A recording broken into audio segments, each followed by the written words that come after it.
Time கிடைக்கும்போது நான் திருப்பி சொல்லிட்டேன், ஏற்கனவே நடத்தினது தான், ரிவைஸ் பண்ணிக்க. ஏன்னா அடுத்து செகண்ட் யூனிட் வேணும். ஃபர்ஸ்ட் யூனிட் ஃபஸ்ட் டெஸ்ட் எழுதிட்டேன், ஓகே. செகண்ட் யூனிட் கொஞ்சம் கஷ்டமாக தான் இருக்கும், நீ உனக்கே தெரியும். அப்பப்போ எழுதிக்கிட்டே வருவேன், மொத்தமாக எழுத முடியாது. பார்த்துக்க. சில ஸ்கூலில் வந்து பிரச்சனை இல்லை, சில ஸ்கூலில் விட்டு விட்டு வைப்பாங்க, பார்த்துக்க.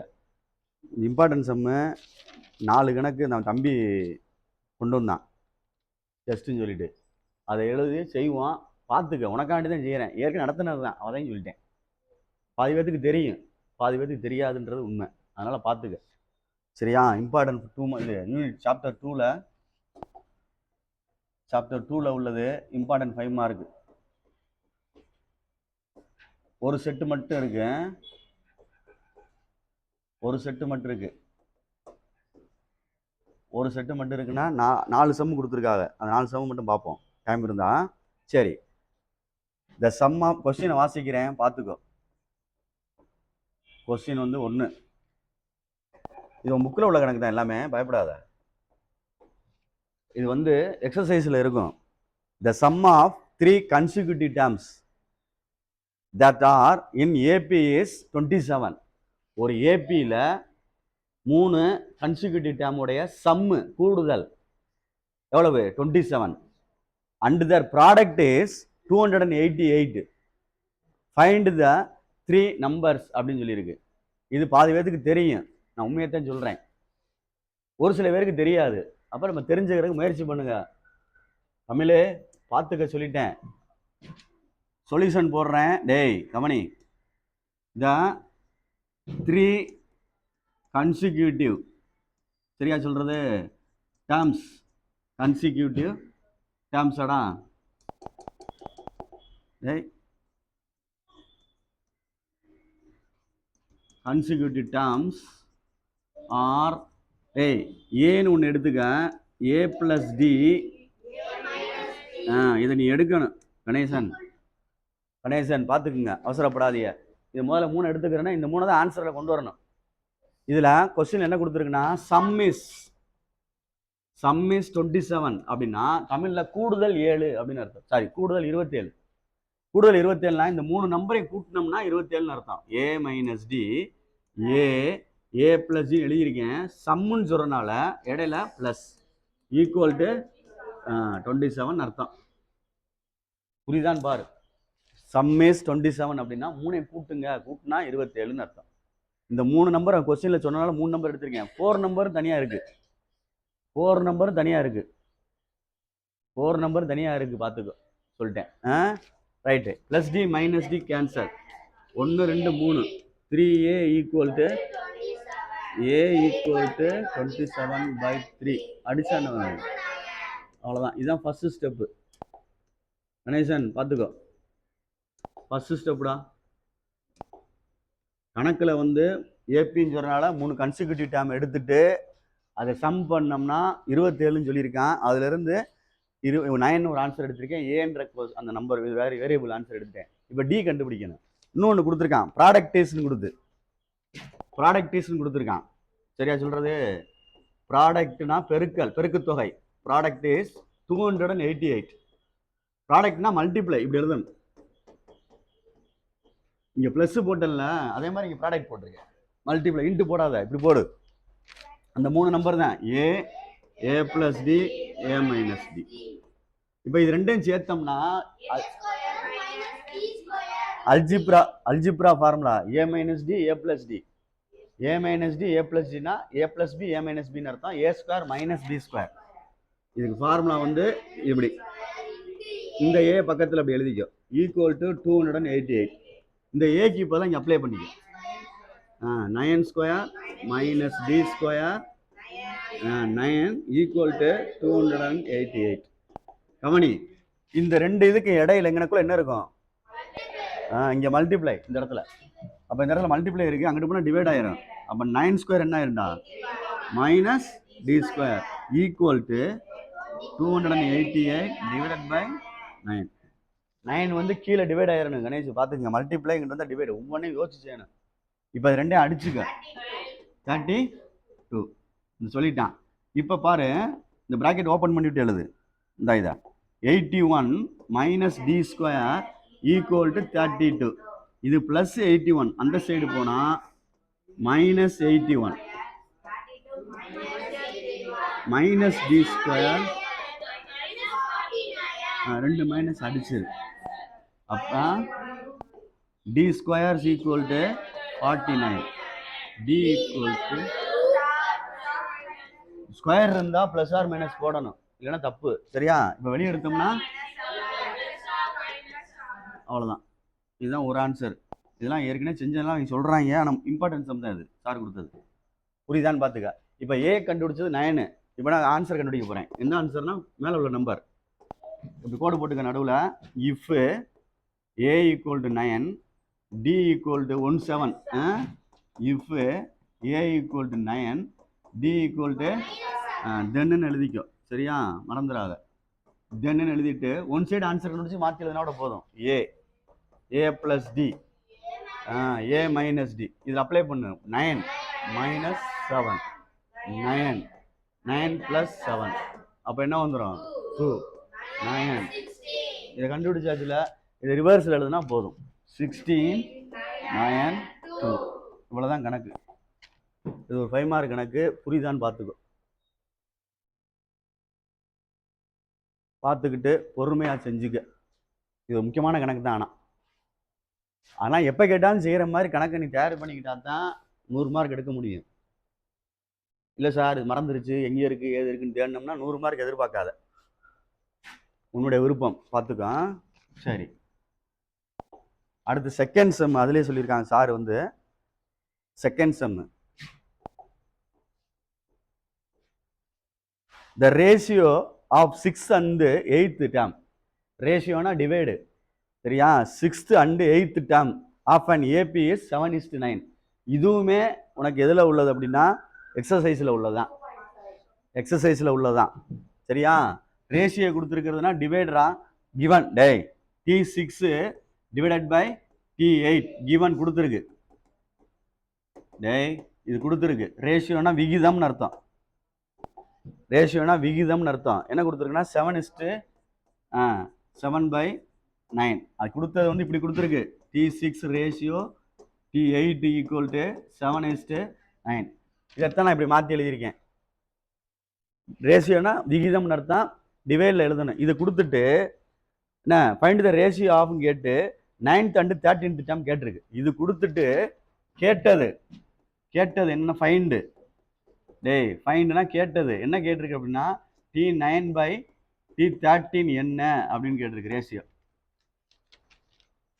இதை கண்டுபிடிக்கணும். இப்போ கண்டுபிடிக்கணும் அப்படின்னா பொறுமையாக தான் ஹேண்டில் பண்ணணும். இப்படி எழுதிக்கிறேன் நம்மளுக்கு தெரியறத.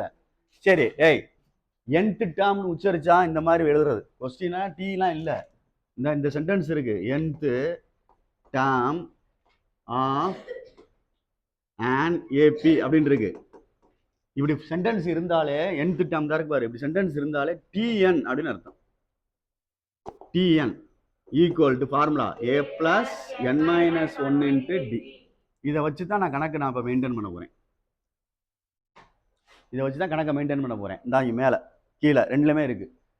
இந்த எண்ணுக்கு பதிலாக இங்கே என்ன இருக்குன்னு பாரு. 8 எண்ணுக்கு பதிலாக என்ன இருக்குது? தனித்தனியாக செஞ்சு நான் சால்வ் பண்ண போகிறேன். தனித்தனியாக செய்ய போகிறேன். பார்த்துக்கோ கவனமாக. இப்போ நான் எடுக்கிறேன் T6 எடுக்கிறேன். டேய் கவனி. T6 எடுத்தோம்னா ஈக்குவல் டு 7 கொடுத்துருந்தான். ரைட் தானே? மேலே அப்படியே எடுத்தோம்னா இன்னொன்று பக்கத்துலேயே செய்யறனாலும் செய். T8 ஆடா கீழே 8 ஈக்குவல் டு என்ன கொடுத்துருந்துச்சு? 9. இந்த கொடுத்து எடுத்துட்டேன். இப்போ பாரு ஃபார்முலா எழுத போகிறேன். A ப்ளஸ் கவனி A ஃபர்ஸ்ட் ப்ளஸ் n-1 வரும். n-1 ஃபார்முலா இருந்தா இருக்குல்ல, தெரியலையா? பார்த்துக்க. அந்த A7 இறக்கிறேன். இந்த இருக்கு கணேஷ் பார்த்துங்க. எண்ணுக்கு பதிலாக இந்த இருக்கு. எண்ணுக்கு பதிலாக என்ன போட்டிருக்கான். அப்போ எண்ணுக்கு பதிலாக என்ன இருக்கு? 6. அப்போ 6 - 1 equal to D equal to 7. இப்போ இது கழிச்சோம்னா என்ன வரும்? A plus 5D equal to என்ன வரும்? 7. புரியுதான் பாரு. இந்த ஃபார்முலாவில் அப்ளை பண்ணியிருக்கேன். தெரியுதான் பாரு. எண்ணுக்கு பதிலாக என்ன போட்டிருக்கான்? இந்த இதில் 6 போட்டிருக்கேன். டைரெக்டாக எழுதலாம். அவன் சொன்ன மாதிரி அவனுக்கு தெரிஞ்சனால சொல்கிறான். சொல்லிக் கொடுத்து வந்தனால சொல்கிறான். இந்த இடத்துல ஏமா கழிச்சு தான் சொல்லிட்டான் அவன் 5Dன்னு. எப்படி 5Dன்னு சொன்னான்னா அந்த எண்ணுக்கு பதிலாக 6 போட்டது. இங்கே போட்டோம்னா 7Dன்னு வரும். டைரெக்டாக எழுதலாம், தப்பு கிடையாது. A + 8 - 1 into D = 9. அப்போ A + 7D = 9. இது 2ன்னு வேணா வச்சுக்க, இது 1ன்னு வேணா வச்சுக்கோ. சரி, ரெண்டையும் சால்வ் பண்ண போகிறேன் தம்பி, கவனிச்சுக்கோ. ரெண்டையும் சால்வ் பண்ண போகிறேன் அப்படின்னா எழுத போகிறேன் கீழே. A + 5D = 7 1. A + 7D = 9. Ganesan, இதுக்கு பேர் தான் சால்வ் பண்ணுறது எலிமினேஷன் மெத்தடு. எந்த இடத்துல ரெண்டையும் சால்வ் பண்ணுங்க எலிமினேஷன் மெத்தடுன்னு சொன்னால் இந்த மாதிரி நான் வரணும். எப்படி அப்படின்னு நான் வரக்கூடாது. 9th உள்ளது, 9th உள்ளது. அதனால சொல்கிறேன் பார்த்துக்க. இதுவும் +A தான், இதுவும் +A தான், அடிக்க முடியாது. அப்போ சைனை சேஞ்ச் பண்ணணும். சைனை சேஞ்ச் பண்ணணும்னா இது +A மாற்றினோம்னா -A, +A 7 மாற்றினா மைனஸ், இது ப்ளஸ்ஸை மாற்றினா மைனஸ். அப்படி 2 ஈக்குவேஷன் சைனை மாத்திரம்னா இது ரெண்டையும் சப்ராக்ட் பண்ணுறோம்னு அர்த்தம். இப்படி எழுதணும். சப்ராக்ட் பண்ணுறாம அப்படியே சைன் மாற்றாமல் அடிச்சிட்டோம்னு வச்சுக்குவேன், இங்கே என்ன எழுதணும்? ப்ளஸ் போட்டுக்கிறேன். சைனை மாற்றிட்டேன் அப்படின்னா இங்கே மைனஸ்.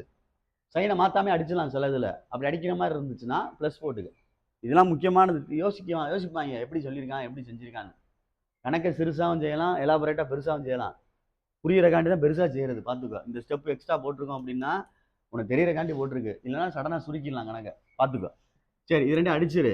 இது -2D = -2. சரியான்னு பார்த்துக்கோ. மேலே வந்து +5, கீழே -7, கழிச்சா -2 தானே. மேலே 7, கீழே -9, கழிச்சா என்ன வரும்? -2. இது ரெண்டும் அடிச்சிரு. அப்போ D அடிச்சா D = 1. சரியான்னு பார்த்துக்கோ. ஏதாவது உள்ள ஈக்குவேஷனில் வந்து D அப்ளை பண்ணி if D = 1 then substituting in first equation போட்டுக்க. 1வது ஈக்குவேஷனில் பிரதியிட A + 5D = 7. A + 5 × 1 = 7. Dக்கு பதிலாக போட்டிருக்கேன். 1 5 is 5. A + 5 = 7. +5 அங்கிட்டு போனால் 7 - 5. அப்போ என்ன ஆச்சுன்னு பார்த்துக்க. A = 2 கண்டுபிடிச்சாச்சு. A கண்டுபிடிச்சாச்சு, D கண்டுபிடிச்சாச்சு. அவன் கேட்டது என்ன ஃபைன் பண்ண சொல்லியிருந்தான் மேலே எழுதியிருந்தேன் பாரு. மேலே ஃபைன் பண்ண சொன்னால் எழுதியிருந்தேன். என்ன எழுதியிருந்தேன்னு பார்த்துக்க. T9 அப்போ தனித்தனியாக கண்டுபிடிக்கணும், அவ்வளோதான். தனித்தனியாக கண்டுபிடிச்சி டிவைட் பண்ணிட வேண்டியதான். இந்த கண்டுபிடிக்கிறேன் பாரு. T9 கண்டுபிடிப்போம். T9க்கு ஃபார்முலா A + 9 - 1 × D. கணேசன் புரியுதா? அந்த இடத்துல 9 எழுதியிருக்கேன்னு எண்ணுக்கு போல எழுதியிருக்கேன். இப்போ ஏவோட அப்ளை பண்ணிடலாம். அப்படியே ஏக்கு என்ன இருந்துச்சு? 2 ப்ளஸ் இதுக்கு என்ன வந்துச்சு? 8. டிக்கு என்ன கண்டுபிடிச்சியா? 1. அப்போ 2 + 1 8 are 8. அப்போ என்ன வந்துடும்? இதுதான் T9. அடுத்து T13. எண்ணுக்கு போல 13 இருக்கு. அப்போ A + 13 - 1 × D. சரியா? டேய் கவனிச்சுக்க. A வந்து 2, 13க்கு -1னா 12 × 1. அப்போ 2 + 12 = 14. ஈக்குவல் என்னது? 14. இப்போ 2 ஆன்சர் கண்டுபிடிச்சிட்டேன். ரேஷியோ கேட்டனால 2ஐயும் டிவைட் பண்ணி காட்டணும். கேட்ட கேள்வியை கரெக்டாக செய். 2ஐயும் டிவைட் பண்ணி காட்டிங்க. T9 / ரேஷியோ கண்டுபிடிக்கிறோம். ஈக்குவல் 10/14 5/7. அப்போ ரேஷியோவில் எழுதுனோம்னா T9 ரேஷியோ T13 = 5. இதுதான் ரிக்வயர்டு ஆன்சர். ரிக்வயர்டு ஆன்சர்னா தேவையான ஆன்சர். இப்படி பொறுமையாக நிதானமாக செஞ்சால் தான் செய்ய முடியும். பார்த்துக்க. அதுக்கு மேலே உன் பிரியம். பார்த்துக்க. நான் எலாபரேட்டாக செஞ்சுருக்கேன், பெருசாக போகுது. ஸ்டெப் பை ஸ்டெப்பாக சின்ன சின்ன ஸ்டெப்பாக செஞ்சுருக்கேன். ஒரு பக்கத்தில் எழுதிடலாம் ஈஸியாக. எப்படின்னு பார்த்துக்க. 3வது சம் என்ன சொல்லியிருக்கு அப்படின்ட்டு பாரு. இதெல்லாம் எப்போ கேட்டாலும் செய்கிற மாதிரி செஞ்சுக்குங்க. இம்பார்ட்டன்ட் சம் தான். நான் ஏற்கனவே குரூப்பில் இருக்குது, திருப்பி உனக்கு செய்கிறேன், பார்த்துக்க. 3rd சம் வந்து find the sum of all natural numbers between 300 and 600 which are divisible by 7. which are divisible by என்னது? 7 அப்படின்னு கொடுத்துருக்கு. Question number 3. டேய் கவனிச்சுக்கா, இது சம் ஆஃப் ஏபியில் உள்ளது. நான் இந்த கணக்கு இங்கே பாரு. இந்த கணக்கு வந்து பல விதமாக செய்வாங்க சில பேர், அதனால சொல்லியிருக்கேன் பார்த்துக்க. 300ல் ஸ்டார்ட் ஆகுது, 600ல் முடியுது. இதில் எதில் டிவைட் ஆகிற நம்பரு? 7ஆல் டிவைட் நம்பரை ஃபுல்லாக எடுத்து கூட்டி சொல்லலாம். ஃபைண்ட் த சம் ஆஃப்னு கேட்டிருக்கு. சம்னா கூடுதல். கூடுதல் காண்க தமிழில் அர்த்தம் 7ஆல் வகுப்படக்கூடிய எண்களின் கூடுதல். 300க்கும் 600க்கும் 7ஆல் வகுப்படக்கூடிய எண்களின் கூடுதல் காண்கன்னு தமிழ்ல அர்த்தம். அதான் கொஸ்டின்ல இருக்கும், வேணா பார்த்துக்க. அப்போ நான் என்ன சொல்கிறேன், இதுக்கு இடையில 7ஆல் எந்த நம்பர் டிவைட் ஆகும்னு கண்டுபிடிச்சி எழுதணும். அதுக்கு நான் உனக்கு ரூல்ஸ் சொல்லியிருக்கேன். நம்ம பயிலுக்கு இது ஒன்று ஒன்றா கண்டுபிடிக்க முடியாது அப்படின்னு சொல்லிட்டு இந்த மாதிரி செய்ய சொல்லியிருக்கேன். ஆமாம், மறந்துருக்கான், நான் இருக்கான் பாரு. 300 7 என்ன வரும்? 4 28 மிச்சம் எவ்வளவு? 2 0 2 7 14 ரிமைண்டரு. இங்கே வா 600 இங்கே என்ன வரும்? 7. அப்போ என்ன வரும்? 7 49 7 56 56 மைனஸ் 4 0 அடுத்து 5 35 இப்படி கண்டுபிடிச்சிட்டு டேய் கமனி ஏ ஈக்குவல்ட்டுன்னு எழுதி இது ரெண்டையும் ப்ளஸ் பண்ணி இதை மைனஸ் பண்ணணும் ரூலு, சரியா? 300 + 7 - 6. அப்போ 300 + 7 301. இதுதான் ஃபஸ்ட்டு ஸ்டார்டிங். டிவைசபிள் வந்து 7. அப்போ டிஃபரன்ஸ் வந்து 7. 7 7 கூட்டிகிட்டு போகலாம். லாஸ்ட் நம்பருக்கு டைரெக்டாக இப்படி கழிச்சிடணும், அவ்வளோதான். 600 - 5 595. அப்போ ஏ கண்டுபிடிச்சா கணேஷ் பார்த்துக்க, இது செஞ்சிருக்க மாட்டா சில பேர் போட்டுக்கிட்டு என்னத்தையும் அடிச்சு இதை கண்டுபிடிச்சிட்டு இருப்பிய. ஏதாவது ஒன்று பெருக்கி அடிச்சு ஏதாவது கண்டுபிடிச்சிட்டு இருப்பாங்க. அது அவங்க விருப்பத்தை பொறுத்து. இது என்னுடைய மெத்தடு, பழைய மெத்தடு. ஈஸியாக நம்மளால் போயிட்டே இருக்கலாம். இந்த ஏ கண்டுபிடிச்சிட்டேன், டி வந்து டிஃபரன்ஸ் வந்து 7 டிவைசல் பண்ணது, அது லாஸ்ட் நம்பர் கண்டுபிடிச்சாச்சு. இப்போ நாங்கள் எழுதுகிறேன் பாரு சீக்வன்ஸ் எழுதுறேன்னா ஃபர்ஸ்ட் நம்பர் 301 + 308 315 அப்படியே அப்டூன்னு போட்டு ப்ளஸ் 595. அவ்வளோதான். இதுதான் கணக்கு. இதுக்கு மேலே உள்ள ஃபுல்லாக ஸ்டெப்பு செஞ்சதுக்காண்டி, இந்த கணக்கு எடுக்கிறக்காண்டி. இப்போ இதுக்கு வித்தியாசம் 7 வருது தெரியுதா? இதுக்கு வித்தியாசம் 7 வருது தெரியுதா? அதைத்தான் நான் கண்டுபிடிச்சேன் மேலே. இதை வந்து டேரெக்டாக சில பேர் எழுதுவாங்க, உன்னை விருப்பம் வந்து எழுதிக்க, குழப்பிடக்கூடாது. அதனால் நான் அப்படி எங்கள் பேருக்கு சொல்கிற மாதிரி சொல்லிட்டேன். இப்போ எஸ்என் ஃபார்முலா எழுதணும். 2 ஃபார்முலா எழுத சொல்லுவேன். n = L - a/d + 1. இங்கிட்டு SN = n/2. ஒரு 4-5 கணக்கு இருக்கும், ஒன்றா செஞ்சு பார்க்கணும். இந்த மாதிரி கொஸ்டினில் எக்ஸ்ட்ரா கொஸ்டின் கேட்பாடா. டிவைசபிள் பை 6 இது 9 இருக்கு, 11 இருக்கு, 8 இருக்கு. இதே இது 300 600 கொடுக்க பதிலாக 3 டிஜிட் நம்பர்னு சொல்லி கொடுப்பாங்க. நான் நடத்தையிலே பயிலும் சொல்லி கொடுத்துருக்கேன். 300 அதாவது 300 600 கொடுத்ததுக்கு பதிலாக 3 டிஜிட் நம்பர்னு சொல்லிட்டு கொடுத்துருவாங்க, சென்டென்ஸ் கொடுத்துருவாங்க. 3 டிஜிட் நம்பர்னா எதுலேருந்து ஸ்டார்ட் ஆகும்? 100லேருந்து ஸ்டார்ட் ஆகும். எது வரைக்கும் முடியும்? 909. அதுக்குள்ளே வச்சு செய்யணும். இங்கே வந்து 300 போட்டுக்கிறோன்னா அங்கே 999 போட்டு என்ன டிவைசபிள் பை சொல்கிறானோ அதை செஞ்சுக்கிற வேண்டியதான். இது வந்து 4-5 கணக்கு இருக்கும். ஒரு கணக்கு நாட் டிவைசபிள்னு வரும், பார்த்து பொறுமையாக செஞ்சுக்கன்னு சொல்லிட்டேன். ஒரு கணக்கு நாட் டிவைசபிள்னு வரும், பார்த்துக்க. ஏன்னா திருப்பி நீ எழுதுனா தான் முடியும், பார்த்துக்கோ. சரி, என் கண்டுபிடிப்போம்.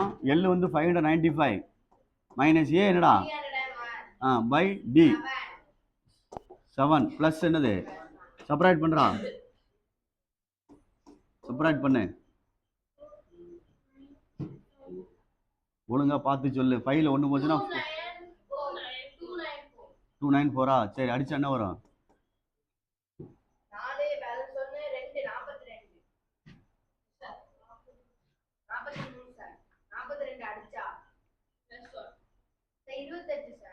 4 2 + 1 அப்போ 43. Very good. n = 43. இங்கே ஒன்றே போட்டுக்க. டேய் 43 / 2. ஏ வந்து என்னது ப்ளஸ் எல் 595. 43/2 இதை அடிச்சுக்கடா தம்பி, கூட்டுறா. 5 896. சரி அடி. 4 2 8 4 2 8 8. அப்போ 43 448 மல்டிப்ளை பண்ணி சொல்லு.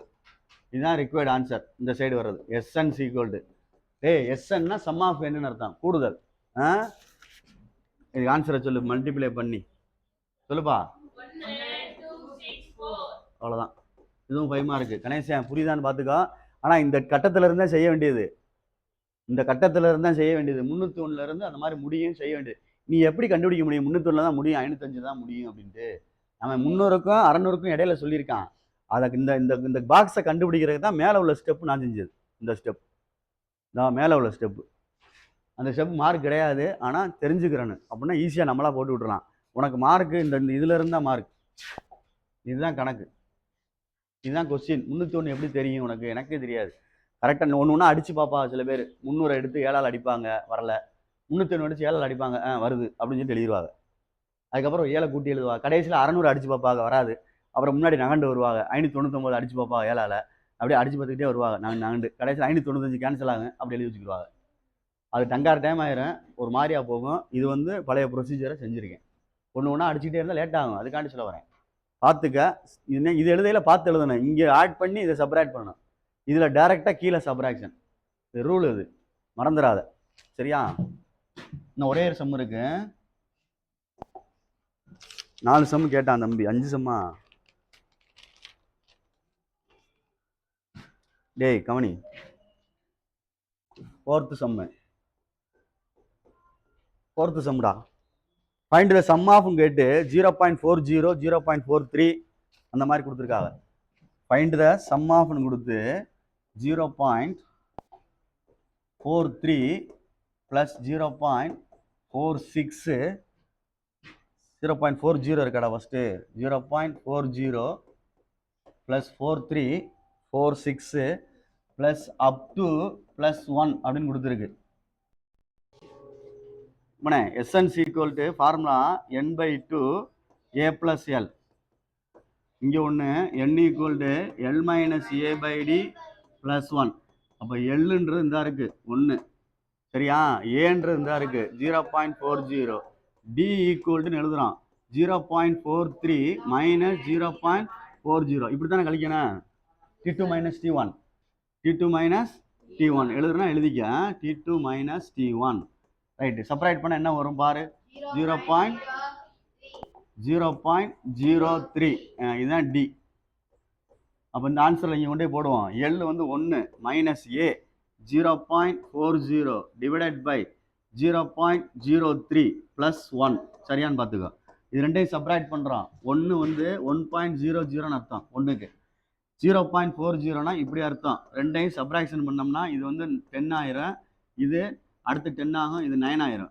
சாரி, 0க்கு தேவையில்லை. அப்போ 0க்கு 0, இதுக்கு மட்டும் பார்த்துக்கோ. இது 0 ஆயிரும், இது என்ன ஆகும் 10. அப்போ 6.60 இல்லை 0.6ன்னு போட்டாலும் சரி தான். 0.60 டிவைடட் பை 0.03 ப்ளஸ் 1. அடிக்கணும், பார்த்து பொறுமையாக அடிச்சுக்கோ. பொறுமையாக அடிச்சுக்கன்னா கீழே எத்தனை நம்பர் தள்ளி புள்ளி இருக்குடா? 2 நம்பர் தள்ளி புள்ளி இருக்கனால 0.60 0.03. பார்த்துக்க, 100ஆல மல்டிப்ளை பண்ணிக்க. கீழே பார்த்துட்டு 2 டிஜிட் இருக்கனால. அப்போ மேலே மல்டிப்ளை பண்ணால் பாயிண்ட் ஓடிடும். 6 என்ன வந்துடும், இது இங்கிட்டு போயிடும் பாயிண்ட். அப்போ அடித்தா என்ன வந்துருச்சு 2. சிம்பிளாக போயிடுச்சு பாரு. 2 + 1 அப்போ என்ன வந்துருச்சு? இதுதான் n/3. புரியுதான்னு பாரு. பயப்படக்கூடாது, பொறுமையாக அப்ரோச் பண்ணணும். அது 2 டிஜிட் கீழே 0 இருக்கனால மேலே கீழே 100ஆல் மல்டிப்ளை பண்ணிட்டேன். அதிலே வச்சு செஞ்சாலும் சரி, தனியாக ரஃபில் செஞ்சாலும் சரி. ரைட். இதை கொண்டு இங்கே கொண்டு வா. அப்படியே n வந்து என்ன வந்துச்சு 3/2. ஏ வந்து 0.40, எல் வந்து 1. அப்போ 3/2 இன்ட்டு 1.40 அடிக்க முடியுமான்னு பாரு. ஆமாம் அடிக்கலாம்ல. 0. என்ன வந்துடும் 7. சரிதானே? 7 2 சார் 14 தானே? 0.7. 0 தேவையில்லை, பொருனா போட்டுக்க, தேவை கிடையாது. மல்டிப்ளை பண்ணிக்க. 7 3 சார் என்னடா 21. சரியான்னு பார்த்துக்க. 21. எத்தனை டிஜிட் தள்ளி புள்ளி இருக்கு? 1 டிஜிட் தள்ளி. எப்படி இல்லை 2 டிஜிட் தள்ளி புள்ளி வைக்கிறீங்க. ஆன்சரை பாரு இருக்கானு. SN என்ன வருது? அப்போ எது தப்பு பண்ணியிருக்கேன் பார்த்துக்கோ. இந்த இடத்துல இருக்கலடா, இது 0.6 தான்டா எழுதணும். இந்த இடத்துல 0.6ன்னு வரும். டேய் கவனி, 0.6ன்னு அர்த்தம். இந்த 0க்கு வேல்யூ கிடையாது. இப்போ வேணா நீ சரி பண்ணிக்க. மேலே எங்கேயும் 100ஆல் மல்டிப்ளை பண்ணால் என்ன ஆகுன்னு பாரு. 0.03 இன்ட்டு 100 ப்ளஸ் 1 அப்படியே மேலே ஏற்றிக்கும். இது ரெண்டையும் மல்டிப்ளை பண்ணால் 60 வரும். என்ன மல்டிப்ளை பண்ணால் 600 வரும். 2 டிஜிட் தள்ளி, சாரி 1 டிஜிட் தள்ளி புள்ளி வச்சோம்னா 16 வந்துடும். டிவைடட் பை இது என்ன ஆயிரும் 3ன்னு வந்துடும். அப்போ இது என்ன ஆகும் பாரு 20 + 1 அப்போ என்ன வந்துடும் 21. இதுதான் n. அந்த பின்னாடி உள்ள 0க்கு வேல்யூ கிடையாது. எங்களுக்கெல்லாம் சொன்னேன்ல 7 வந்து போட்டால் போதும் அப்படின்னு சொன்னேன். நீங்கள் தான் 7 0 போட சொல்லி வச்சுட்டு அதை போட்டேன். எஸ்என் சீக்வல் டு n/2 என்ன இருக்குடா, n வந்து 21/2. இது ஏ வந்து 0.40 ப்ளஸ் 1, இது 21/2 1.40. இப்போ இது ரெண்டையும் அடிச்சுன்னா 0.7 21 இன்ட்டு 0.7. 1 7 சார் 7, 7 2 சார் 14 வருதான்னு பார்த்துக்க. 14.7 எஸ்என் சரியான்னு பாரு. ஆமாம் பார்த்துக்க. இந்த இடத்துல மறுபடியும் 0 போட்டீங்கன்னா 2 டிஜிட் ஆயிரும். இந்த இடத்துல 0 போட்டீங்கன்னா 2 டிஜிட் ஆயிரும். அப்புறம் மேற்கொண்டு பிரச்சனை வரும். இந்த இடத்துல நான் 1.4ன்னு போட்டால் கூட போதும். கவனி, இந்த இடத்துல 1.4ன்னு போட்டால் கூட போதும். 4 0 போட்டால் இங்கே ஒரு 0 போட்டு போடுவேன். இங்கே ஒரு 0 போட்டிங்கன்னா அங்கே வந்து தப்பு தான் இங்கேயும் வரும். சொல்கிற அர்த்தம் புரியுதா இல்லையா? இந்த 0 இங்கே போட்டு புரியுன்னு வச்சுக்குவேன். அப்புறம் 2 டிஜிட் தள்ளி புள்ளி வைக்கிற மாதிரி ஆயிரும். இங்கிட்டு நாட்டிட்டு வந்துடுவேன். பார்த்துக்க, பொறுமையாக செஞ்சுக்க, அவசரப்பட்டுறாத. சரியான்னு பாரு. அனேஷ் பார்த்து பாயிண்ட்ல கொடுத்துருக்காங்க, பார்த்து பொறுமையாக செஞ்சுக்க. சரியா? சரி, இதோட நிறுத்தி வை. வேணா ஒரே ஒரு கணக்கு இருக்கு. How many terms of the சீரீஸ்னு கொடுத்து 1 + 5 + 9 அப்படின்னு கொடுத்து மஸ்ட் பி டேக்கன் அப்படின்னு கொடுத்துருக்கு. 1 + 5 + 9 அப்படின்னு கொடுத்துட்டு ஹவு மெனி டேர்ம்ஸ் இந்த சீரீஸ்ன்னு இருக்கு. என்ன கேட்டிருக்கு. டைம் இல்லை, அதனால சரி இருக்கட்டும், நீங்கள் செஞ்சுக்குங்க, பார்த்துக்குங்க.